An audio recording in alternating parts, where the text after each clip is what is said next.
사도신경하심으로 신앙 고백하겠습니다. 전능하사 천지를 만드신 하나님 아버지를 내가 믿사오며 그 외아들 우리 주 예수 그리스도를 믿사오니 이는 성령으로 잉태하사 동정녀 마리아에게 나시고 본디오 빌라도에게 고난을 받으사 십자가에 못 박혀 죽으시고 장사한 지 사흘 만에 죽은 자 가운데서 다시 살아나시며 하늘에 오르사 전능하신 하나님 우편에 앉아 계시다가 저리로서 산자와 죽은 자를 심판하러 오시리라. 성령을 믿사오며 거룩한 공예와 성도가 서로 교통하는 것과 죄를 사하여 주시는 것과 몸이 다시 사는 것과 영원히 사는 것을 믿사옵나이다. 아멘. 네, 찬송가 458장 너희 마음에 슬픔이 가득할 때 찬송합니다. 458장입니다.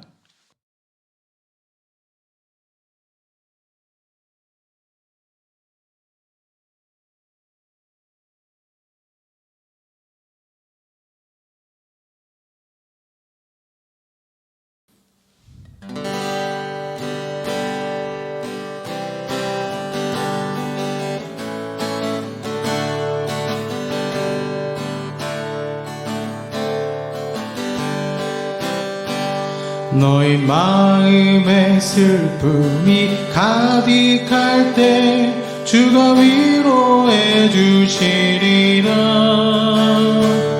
아침에 같이 빛나는 마음으로 너 십자가 지고 가라. 참 기쁜 마음으로 십자가 지고 가라. 내가 기쁘게 십자가 지고 가며 슬픈 마음이 위로받네. 때를 따라서 주시는 은혜로서 가란 심령의 힘을 얻고 주가 언약한 말씀을 기억하고 너 십자가 지고 가라. 참 기쁜 마음으로 십자가 지고 가라. 내가 기쁘게 십자가 지고 가면 슬픈 마음이 위로받네. 내가 맡은 일 성실히 행할 때에 주님 앞에서 상 받으리. 주가 베푸신 은혜를 감사하며 너 십자가 지고 가라. 참 기쁜 마음으로 십자가 지고 가라. 내가 기쁘게 십자가 지고 가면 슬픈 마음이 위로받네.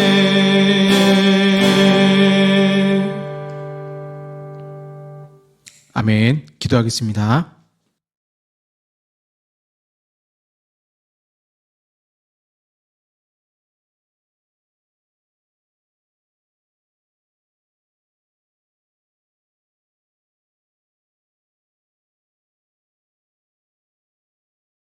사랑의 아버지 하나님 감사합니다. 한 주 동안도 지켜주신 아버지, 우리 사랑하는 많은 학생들 또 수능을 잘 무사히 보게 하시고 인도하시니 또 따뜻한 날을 주시니 주여 감사드립니다. 수능이 인생의 전부가 아니라 하나의 시작일 뿐, 또한 이 결과로 인해서 낙심하거나 좌절하는 많은 학생들을 주님 위로하여 주시고 헛된 생각 갖지 아니하고 주님 안에서 소망을 품고 믿음으로 인생을 살게 해 주시옵소서. 오히려 이 수능의 어려움 속에서 다시 한번 하나님께 돌아오는 많은 젊은이들이 나타나게 하시고, 참 대한민국에 한 번의 시험으로 인생이 좌지우지 되는 것이 아니라 하나님이 함께 하시면 얼마든지 변할 수 있다는 믿음을 가지고 소망을 가지는 대한민국 청년들이 되게 하여 주시옵소서. 하나님 한 주를 살아갈 때 저희들 낙심하고 낭망할 때가 참 많이 있었습니다. 인생의 고난을 만나고 폭풍 중에도 주님을 의지하며 믿음으로 살아가야 되지만 저희들 하루하루가 너무나 힘들고 고달파서 때로는 원망하며 불평하기도 했습니다. 주님, 소망 갖지 못한 우리의 마음을 회개합니다. 주님께 더 기도하지 못한 것 회개합니다.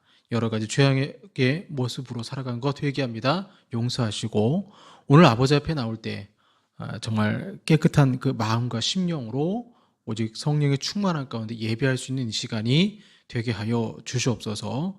주님이 홀로 영광 받으시고 이 부족한 종을 가려주시고 특별히 말씀 가운데 함께 하셔서 성령의 나타남이 있는 귀한 예배가 되게 하여 주시옵소서. 예수님 이름으로 기도합니다. 아멘. 네, 성경 말씀 역대상 4장 9절에서 10절까지 말씀입니다. 야베스의 기도라는 그 타이틀로 참 유명한 말씀이죠. 역대상 4장 9절에서 10절까지 말씀입니다. 구약 성경 614쪽이 되겠습니다. 역대상 4장 9절에서 10절 말씀입니다. 봉독하겠습니다. 야베스는 그의 형제보다 귀중한 자라. 그의 어머니가 이름하여 이르되 야베스라 하였으니 이는 내가 수고로이 낳았다 함이었더라. 야베스가 이스라엘 하나님께 아뢰어 이르되 주께서 내게 복을 주시려거든 나의 지역을 넓히시고 주의 손으로 나를 도우사 나로 환난을 벗어나 내게 근심이 없게 하옵소서 하였더니 하나님이 그가 구하는 것을 허락하셨더라. 아멘. 행복 시리즈 우리가 말씀 살펴보고 있는데요. 행복을 위한 방어 기제라는 제목으로 말씀 나누도록 하겠습니다. 현대인의 성경에 보면 이렇게 번역을 했더라고요. 야베스는 그의 다른 형제들보다 유별나게 뛰어난 점이 있었다. 그의 어머니가 그를 낳을 때 무척 고생하였으므로 그의 이름을 야베스라고 지었는데 이것은 고통이란 뜻이다. 한때 야베스는 이스라엘의 하나님께 이렇게 기도한 적이 있었다.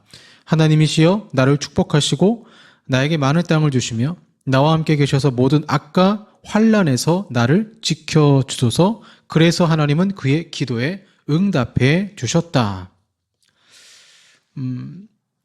이 역대상 4장을 쭉 보시면 이제 유다의 자손의 족보가 쭉 나오다가 사실 그렇습니다.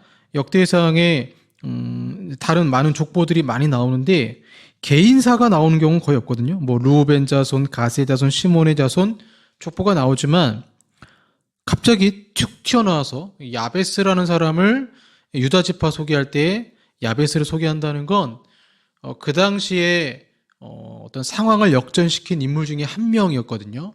그러니까 이스라엘에게 신앙의 본보기로 보여줄 수 있는 이 야베스만큼은 생략할 수 없었기 때문에 족보 내용 중에 갑자기 이제 야베스가 나오는 것을 보게 됩니다.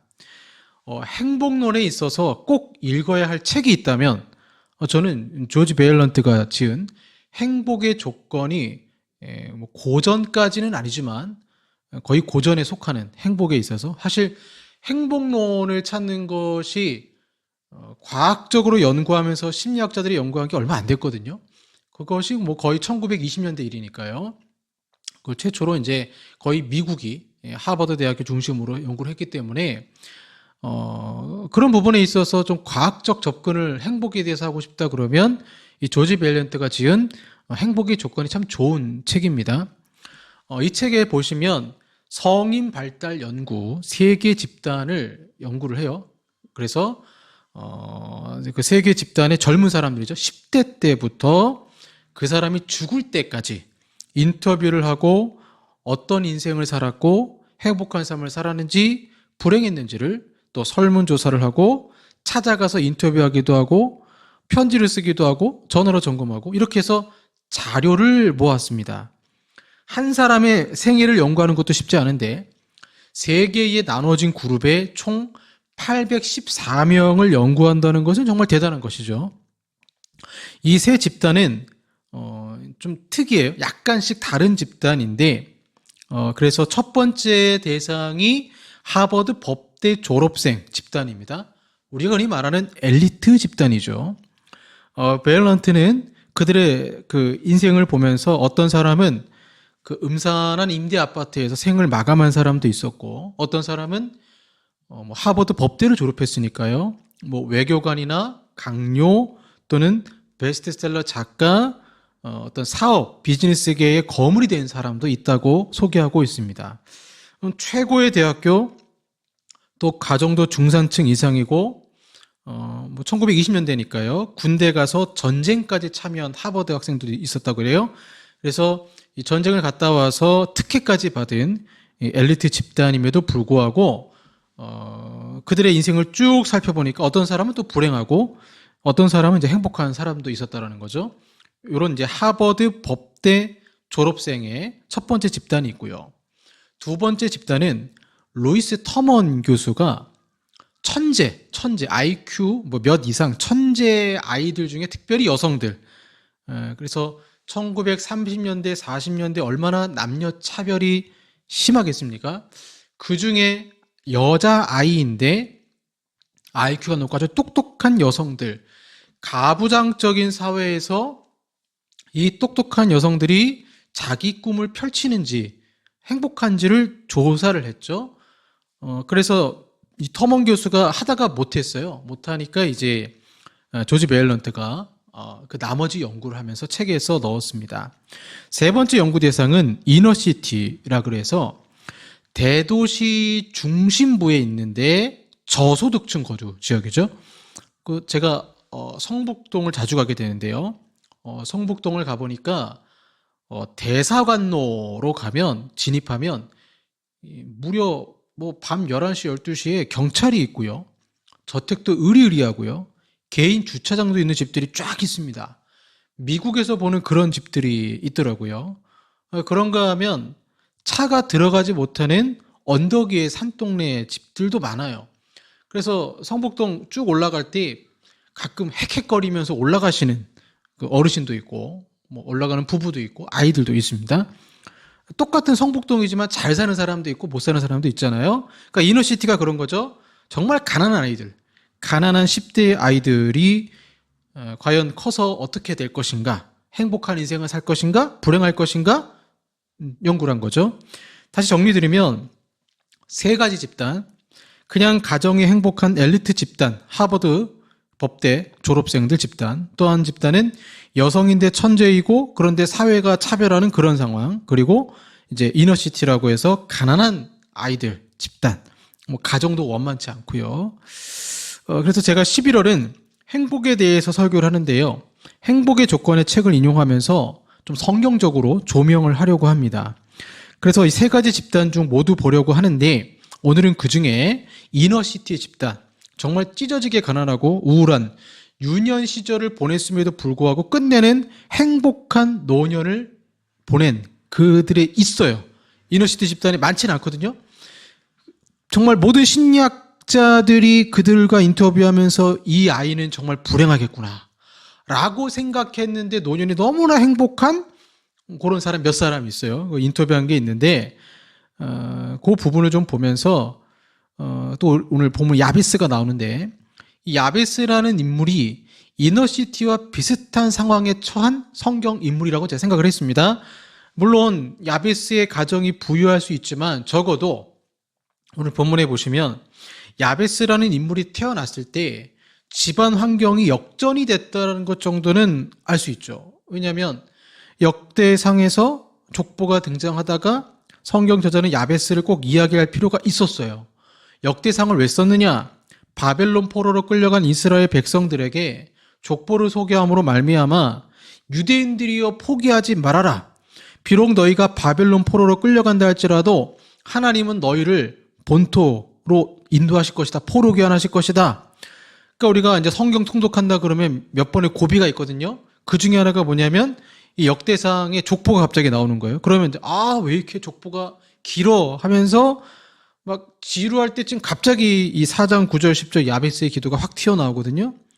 그래서 역대상 저자가 봤을 때 야베스라는 사람의 인생이 꼭 유대인의 역사 같은 거예요. 그래서 유대인들에게 야베스를 봐라. 환경이 역전되어서 어려운 형편에 있었지만 그가 하나님께 기도했더니 오히려 하나님이 복을 주시지 않았느냐라는 메시지를 이 사람의 짤막한 이야기를 통해서 던져주고 싶었던 것입니다. 마치 어린이들이 100명의 위인을 부르는 것처럼 역대상 저자가 쭉 쓰다가 상황을 역전시킨 인물이 너무나도 유명한 이 야베스를 소개하고 싶었던 것이죠. 그래서 오늘 본문에 야베스를 귀중한 자라고 했죠. 이 야베스는 그 형제보다 귀중한 자라. 이 귀중한 자라는 것은 없어서는 안 되는 자, 영향력이 큰 자, 모든 이들이 존경하고 사랑하는 자를 말합니다. 교회에서 존경받는 장로님 같은 분이 되겠죠. 교회 목회자가 생각할 때 교회 절대 없어서는 안 될 귀한 분이 계시잖아요.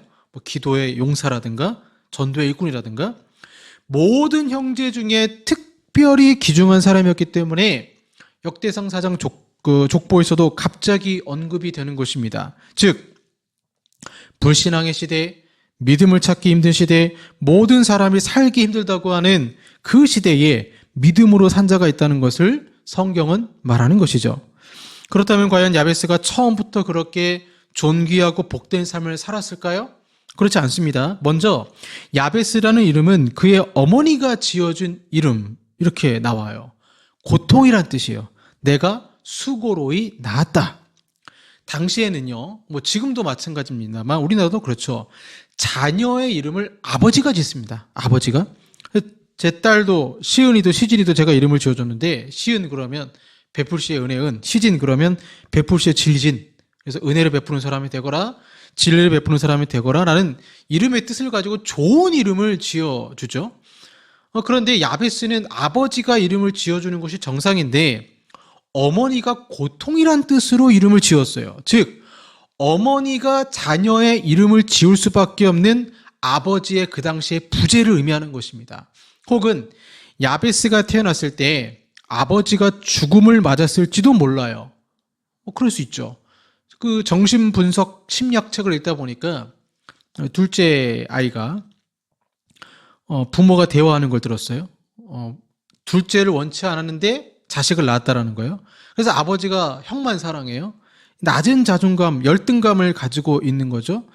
마찬가지로 야베스도 열등감을 가지고 있었겠죠. 그 이름마저 고통입니다. 그럼 어머니가 자기 이름 부를 때마다, 형제들이 자기 이름 부를 때마다 얼마나 자신을 원망하겠어요. 자책하겠습니까? 나 때문에 아버지가 돌아가셨어. 나 때문에 우리 집이 부자였는데 갑자기 가난해지고 힘들어졌어.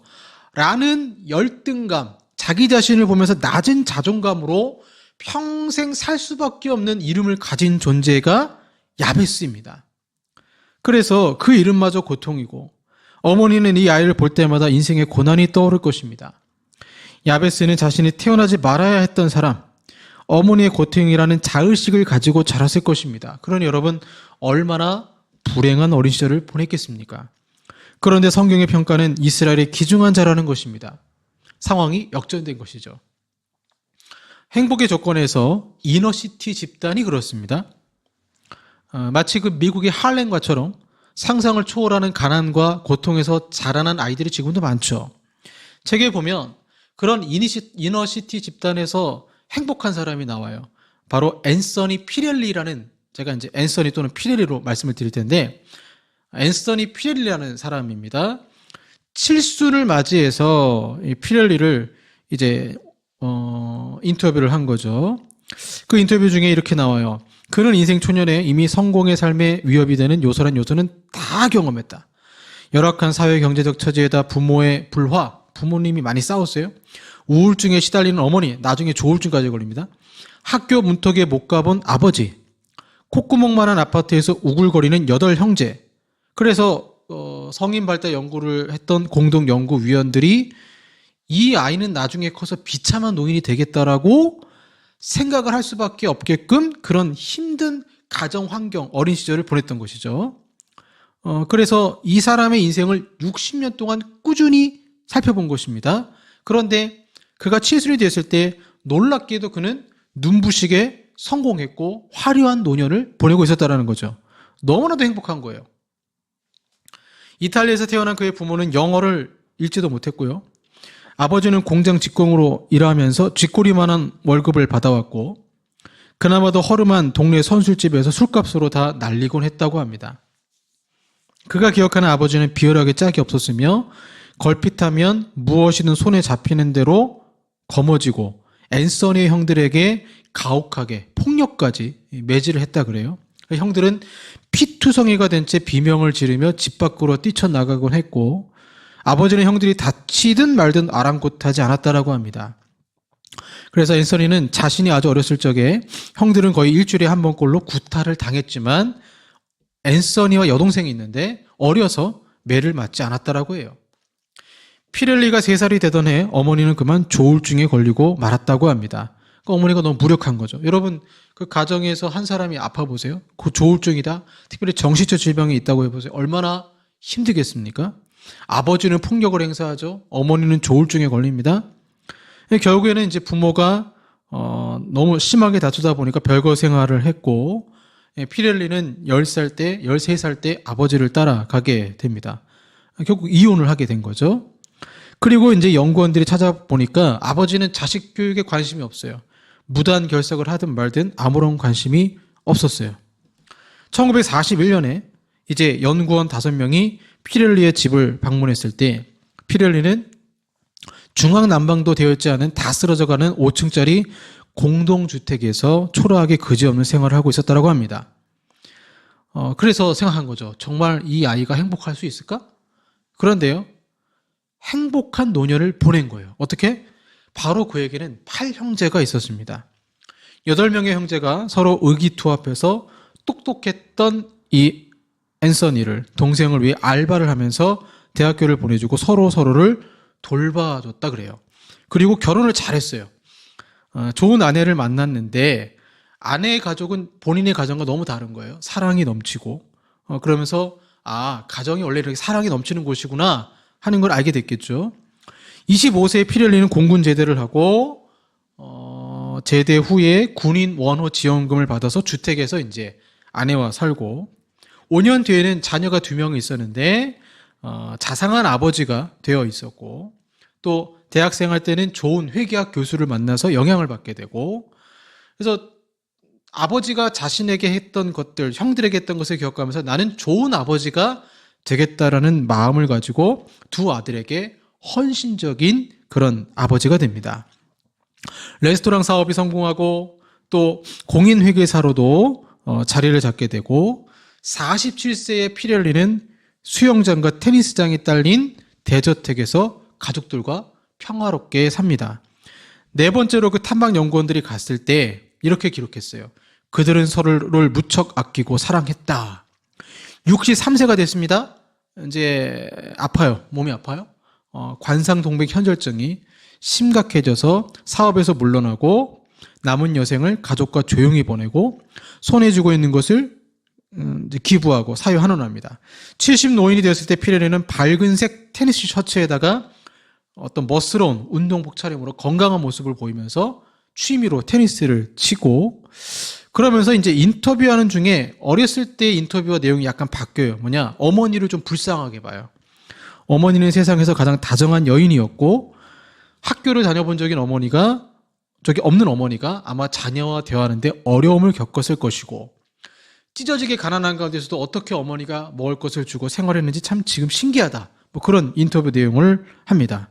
아버지에 대한 그런 기억도 바뀌어요.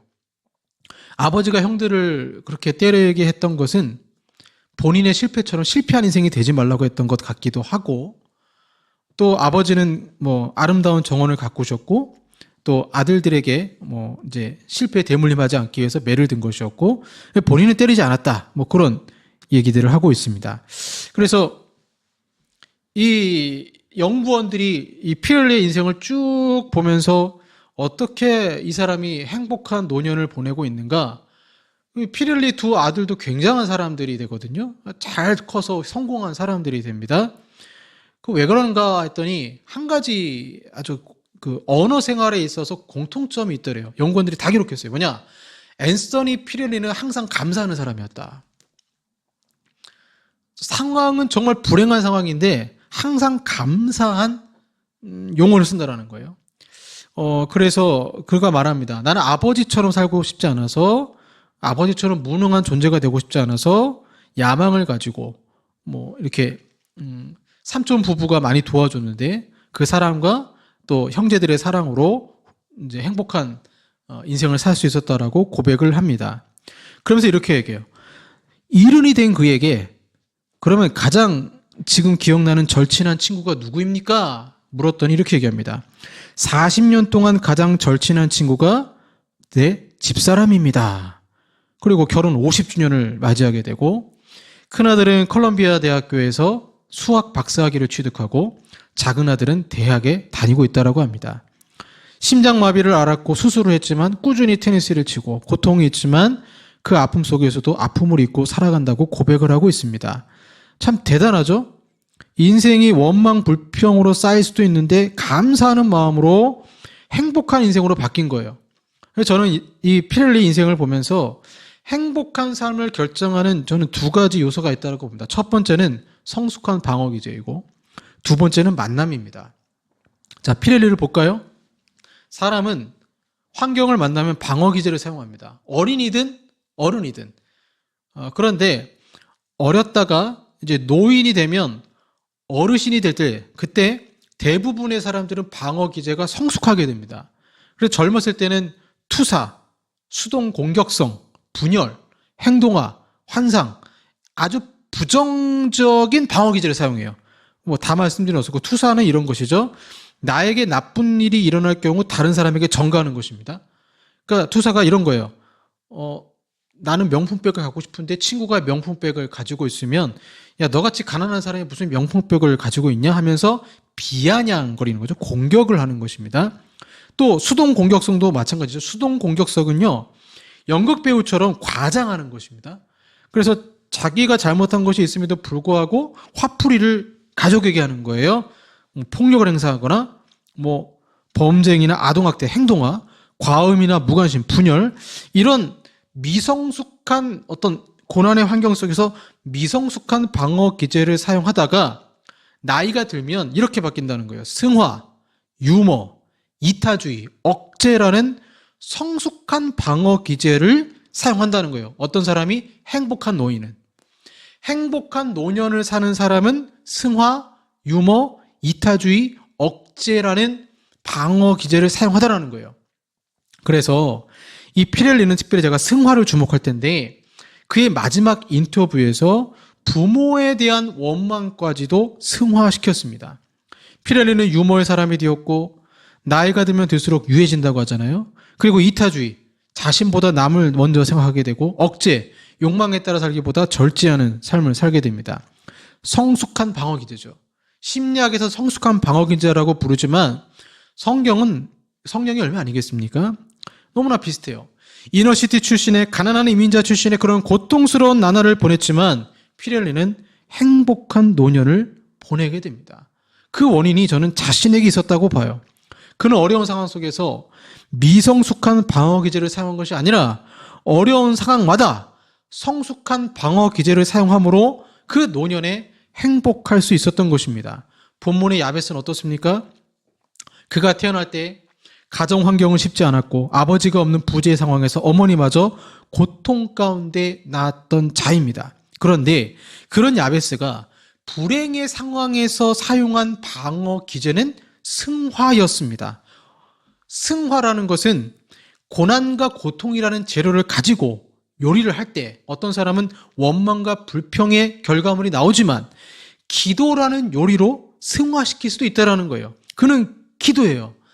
야베스가 이스라엘 하나님께 아뢰어 이르되 주께서 내게 복을 주시려거든 나의 지역을 넓히시고 주의 손으로 나를 도우사 나로 환난을 벗어나 내게 근심이 없게 하옵소서 하였더니 하나님이 그가 구하는 것을 허락하셨더라. 그는 그 어려운 상황에서 내게 복을 주시려거든 나의 지역을 넓혀달라고 했어요. 근데요, 율법에 보면 이웃의 지교표를 옮기지 말라라는 말씀이 있습니다. 그러면 나의 지경을 넓혀달라는 게 이웃 사람 땅을 빼앗아서 넓어지는 게 아니고 하나님이 나라가 그의 영혼 가운데 퍼져가는 거예요.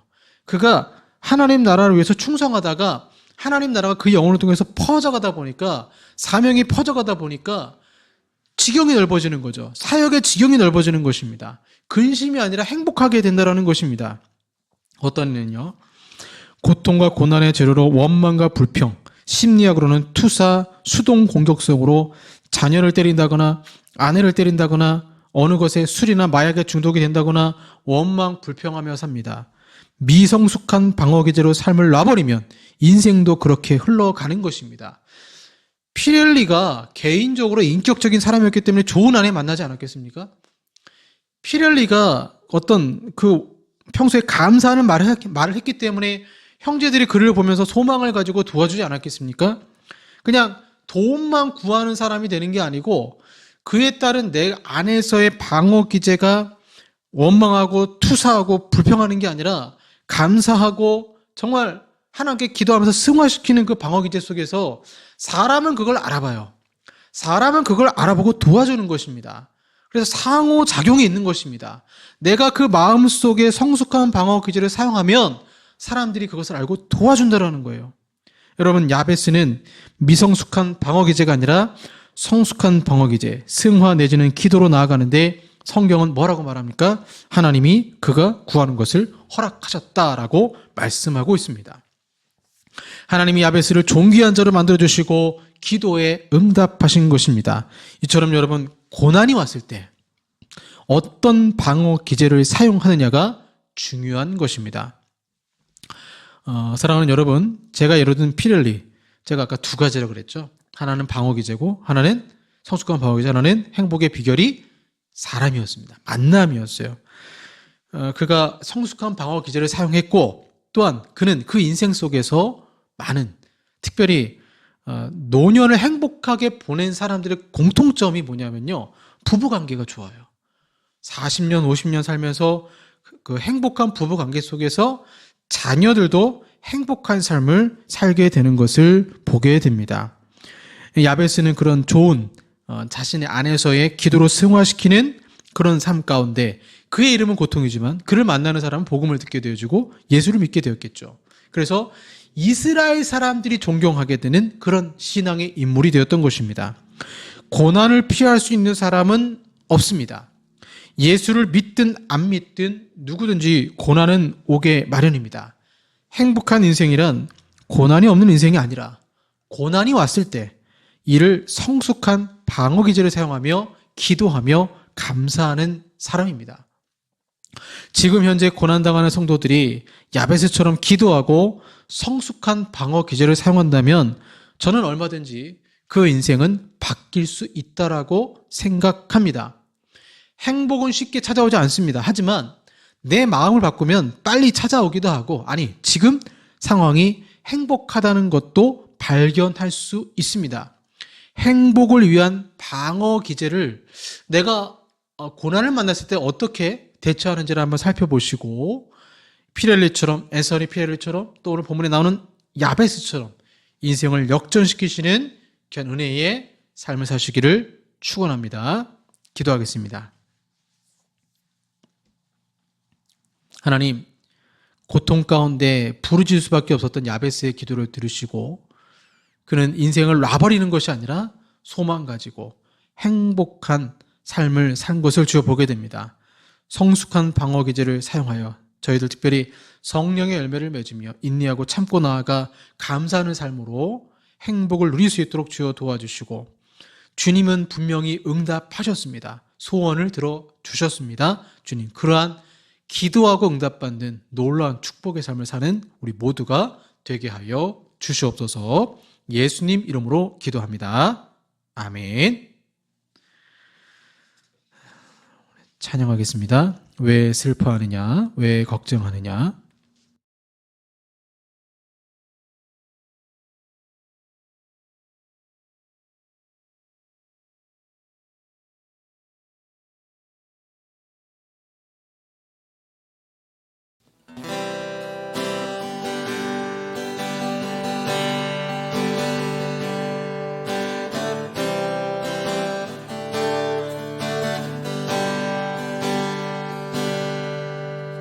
왜 슬퍼하느냐?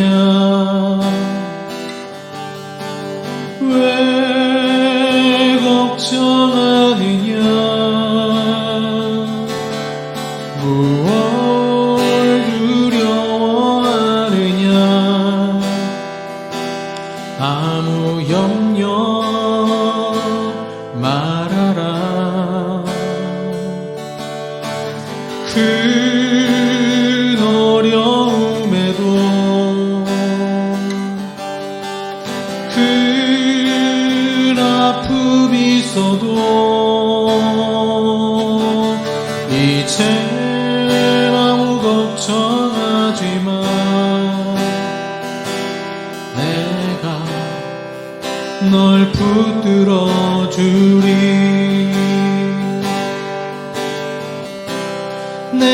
너와 항상 함께 하리라. 내가 너를 지키리라. 실망치 말고 나를 보아라. 나는 너의 하나님이라. 왜 슬퍼하느냐? 왜 슬퍼하느냐? 왜 걱정하느냐? 무얼 두려워하느냐? 아무 염려 말아라. 그 어려움에도 그 아픔이 있어도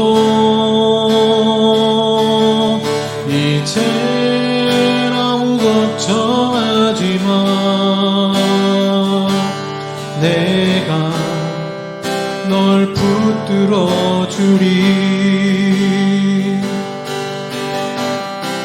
내가 너와 항상 함께 하리라. 내가 너를 지키리라. 실망치 말고 나를 보아라. 나는 너의 하나님이라.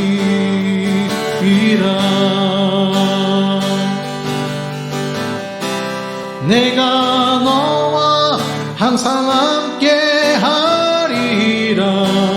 내가 너를 지키리라. 실망치 말고 나를 보아라. 나는 너의 하나님이라.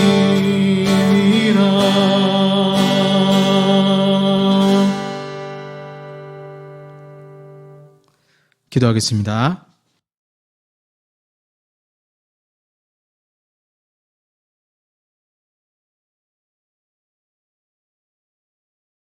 사랑의 아버지 하나님, 감사합니다. 주님 안에 기도하며 나아갈 때 승화라는 그 방어 기제를 피 흘리게 사용한 것처럼 우리도 그런 믿음으로 나아갈 때 하나님이 특별히 도와주시고 합력하여 선을 이루심을 주여 믿습니다. 고난의 상황 속에서도 버틸 수 있는 믿음과 은혜를 허락하시고 성령으로 붙들어 주시옵소서. 오늘도 아버지 앞에 귀한 예물 드립니다. 감사로 드립니다. 주님 기쁘게 받아주시고 우리 삶에 필요한 모든 것들 채워주신 주님 바라보면서 하나님 또한 질병도 치유하시고 안수하시고 역사하셔서 그 삶의 환경도 정신적 질병도 고통스러운 만남 속에서도 관계까지도 해결되는 놀라운 은혜를 허락하여 주시옵소서. 예수님 이름으로 기도합니다. 아멘. 지금은 우리 구주 예수 그리스도의 은혜와 성부 하나님의 사랑하심과 성령 하나님의 교제 곁에 역사하심이 주님 안에서 고통 가운데도 기도하며 승화로 삶을 행복하게 살기 원하는 우리 사랑하는 성도들과 한국 교회 위에 영원토록 함께 있을지어다. 아멘.